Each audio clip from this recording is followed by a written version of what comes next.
Hello everyone, मैं हूं अनीस और आप देख रहे हो मार्वेलस एजुकेशन। आज की वीडियो में मैं बात करने वाला हूं रिफ्लेक्शन ऑफ लाइट के बारे में। दोस्त, ये जो है लाइट चैप्टर का सेकेंड नंबर वीडियो है, लेक्चर नंबर 2।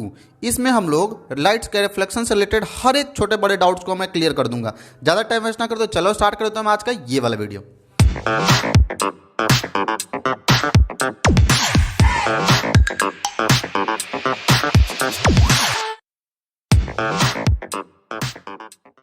दोस्त, रिफ्लेक्शन के बारे में अगर मैं बात करूं तो सबसे पहले ये देखो, छोटा सा एक सनलाइट का सन बना हुआ है, सूरज भगवान है। और सूरज भगवान क्या निकालते हैं? लाइट निकालते हैं, क्योंकि वो सोर्स ऑफ लाइट है, वहीं से तो लाइट निकलता है। तो यहाँ से सूरज भगवान के पास से लाइट निकला और लाइट आके कहाँ स्ट्राइक कर रहा है? एक ये देखो मिरर है, मिरर मतलब आईना, जो घर में हम लोग चेहरा देखते हैं ना अपना, वही वाला आईना है। उसी के अंदर मुझे अपना चेहरा देखना है। अब उसका चेहरा देखने के लिए देखो क्या कुछ करना है। ये है हमारा छोटा सा आईना, नीचे साइड इसका पेंटेड है, इसमें 3 लेयर होता है। पहला थोड़ा मोटा होता है, ग्लास का, हम लोग ट्रांसपेरेंट ग्लास का एक लेयर रहते हैं, ये ट्रांसपेरेंट ग्लास है। और ट्रांसपेरेंट ग्लास के नीचे होता है सिल्वर का पेंटिंग, थोड़ा बहुत होता है, सिल्वर कलर का ऐसे पेंटिंग चढ़ा रहता है। और उसके नीचे रहता है जो ब्लू देखते हो ना, वो नॉर्मल पेंट से हम लोग पेंट भी कर देते हैं।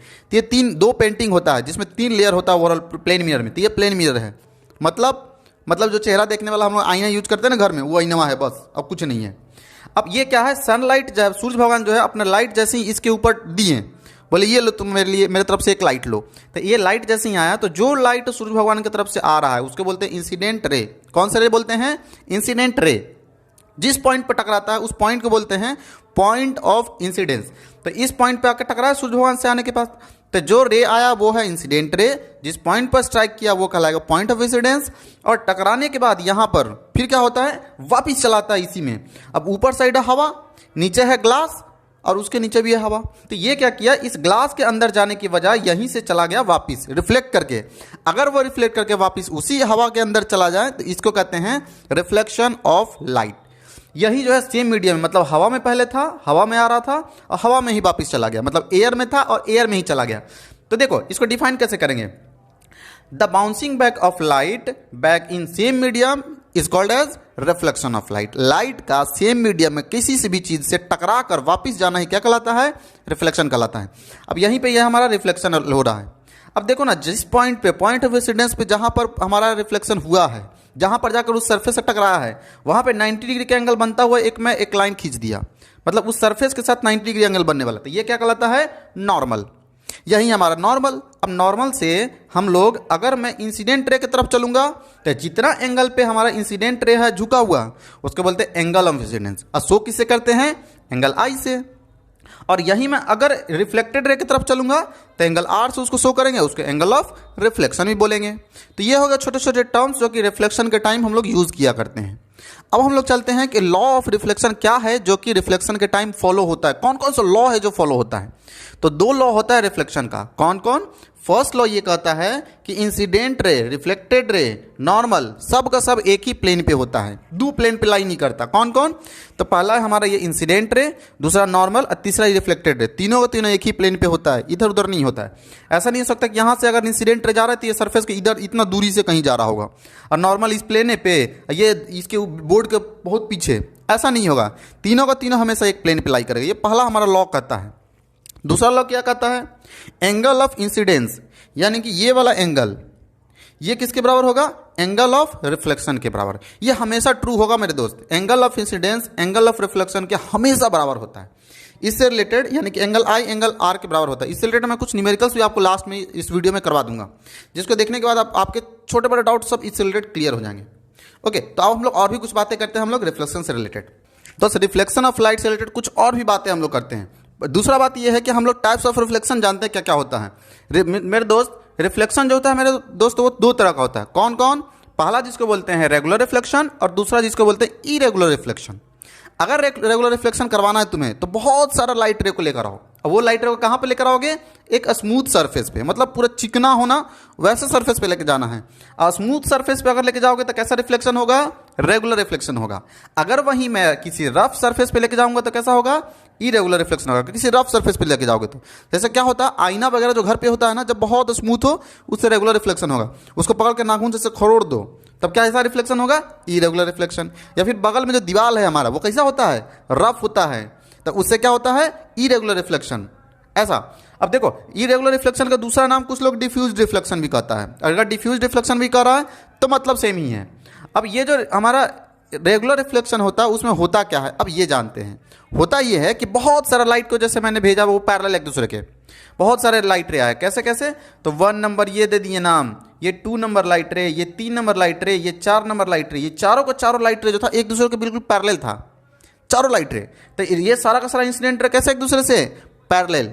अगर पैरेलल इंसिडेंट रे को हम लोग ऐसे लेकर आ जाएं किसी कैसे सरफेस पे, स्मूथ सरफेस पे, स्मूथ सरफेस पे सब एक दूसरे के साथ पैरेलल आए और रिफ्लेक्ट करके कैसे चले जाए, ये भी पैरेलल ही चले जाए। देखो 1 नंबर जैसे ऐसे आया यहाँ पे टकराया, और टकराने के बाद ये चला गया, ये 1 नंबर है 1 डैश। 2 नंबर यहाँ से आ रहा है और ये रिफ्लेक्ट होकर यहाँ से गया, ये फर्स्ट नंबर के पैरेलल है। तीसरा नंबर जब आया तो ये जा रहा है तीसरा नंबर और रिफ्लेक्ट होकर ऐसा चला गया, तो ये हो गया 3 डैश। वैसे ही ये 4th नंबर आ रहा है 4 डैश। तो यहाँ पे चारों को चारों दिख रहे हैं, रिफ्लेक्टेड रे भी एक दूसरे के कैसा है, पैरेलल है। अगर इंसिडेंट रे पैरेलल अब भेजे हम और रिफ्लेक्टेड भी पैरेलल ही आ जाए, रिफ्लेक्टेड रेज भी सब एक दूसरे के पैरेलल ही रह जाए, तो समझो वो कैसा रिफ्लेक्शन, रेगुलर रिफ्लेक्शन। अगर वहीं पे ऐसा हो जाए कि हम लोग इंसिडेंट रे सबको पैरेलल तो भेजें, इंसिडेंट रे सारे पैरेलल भेजें, लेकिन रिफ्लेक्शन के बाद क्या हुआ, जब स्मूथ सरफेस नहीं बल्कि रफ सरफेस पे अगर भेज दिए, तो रफ सरफेस भेजने के बाद क्या होता है, लाइट रे जो इधर उधर स्कैटर कर जाता है। जैसे देखो ना, ये फर्स्ट नंबर यहाँ से आ रहा था पर गया कहाँ, यहीं पे रह गया, ये बगल में। सेकेंड नंबर को यहाँ से भेजे हम लोग लाइट रे को, सेकेंड नंबर रे को ऐसे आया टकरा कर यहाँ कहीं चला गया, है ना। तो ये हमारा जो फर्स्ट नंबर है ये रहा फर्स्ट नंबर, सॉरी ये सेकेंड। फर्स्ट नंबर कहाँ है, ये 1 डैश हुआ, ये 1 डैश। तो 1 डैश और 2 डैश जो है कभी एक दूसरे के पैरेलल है ही नहीं। तो अगर मैं इंसिडेंट सबको पैरेलल भेजूं और रिफ्लेक्शन के बाद पैरेलल ना रह जाए, ये जो क्रॉस साइन दिया हूं ना, ये नॉन पैरेलल का साइन का डिफिनेशन डिनोट है। तो अगर इंसिडेंट रे को मैं पैरेलल भेजूं लेकिन रिफ्लेक्ट होने के बाद पैरेलल ना रहे, तो वैसे रिफ्लेक्शन को कैसा बोलते हैं, इरेगुलर रिफ्लेक्शन बोलते हैं। अब दोस्त और भी कुछ बातें जानते हैं हम लोग, कुछ इससे रिलेटेड न्यूमेरिकल्स जानते हैं कि न्यूमेरिकल्स हम लोग कैसे कैसे इससे रिलेटेड पूछे जा सकते हैं। जैसे मैं देखो ना, इंसिडेंट रे और रिफ्लेक्टेड रे, ये लॉ ऑफ रिफ्लेक्शन पे न्यूमेरिकल है। बोला इंसिडेंट रे और रिफ्लेक्टेड रे इन दोनों के बीच का एंगल जो है वो 60 डिग्री दिया हुआ है। तो इंसिडेंट रे और रिफ्लेक्टेड रे कैसे बनेगा, ये प्लेन मिरर बना लेते हैं, इसमें ये इंसिडेंट रे और ये कौन, रिफ्लेक्टेड रे।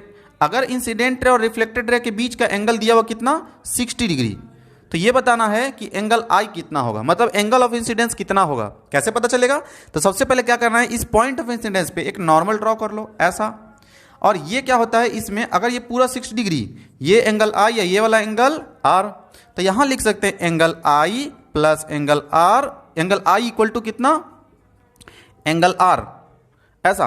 क्योंकि इंसिडेंट रे जो angle of incidence angle of reflection के बराबर होता है। हमें ये पता है कि angle I plus angle R, क्योंकि एंगल आई और एंगल आर को जोड़ने के बाद ही दोनों के बीच का एंगल बनेगा। मतलब इंसिडेंट रे और रिफ्लेक्टेड रे के बीच का एंगल जो कितना दिया हुआ है, 60 डिग्री दिया हुआ है। मुझे यहाँ एंगल आई, एंगल आर को भी क्या लिख सकते हैं, एंगल आर को भी आई के बराबर लिख सकते हैं कि दोनों बराबर है, इजिकल टू 60 डिग्री। तो जगह एंगल आई के बराबर लिख सकते हैं, तो 2 एंगल आई इक्वल टू कितना, 60 डिग्री। सो एंगल आई बराबर कितना, 60 डिवाइडेड बाई 2 यानी कि 30 डिग्री। ये आ गया एंगल ऑफ इंसिडेंस का वैल्यू। दूसरा नंबर क्वेश्चन देखते हैं। दूसरा नंबर क्वेश्चन में ये कह रहा है, ये 70 डिग्री इस क्वेश्चन का है। बोला इंसिडेंट रे और प्लेन मिरर के बीच का एंगल कितना दिया हुआ है, 70 डिग्री दिया हुआ है। यानी कि ऐसा जो प्लेन मिरर है और इंसिडेंट रे जो ऐसे आ रहा है, इन दोनों की, ये प्लेन मिरर और ये इंसिडेंट रे, इन दोनों के बीच का एंगल दिया हुआ है कितना डिग्री, 70 डिग्री, ठीक है। और पूछ रहा है angle I plus angle R का वैल्यू कितना होगा। अच्छा, एंगल आई कौन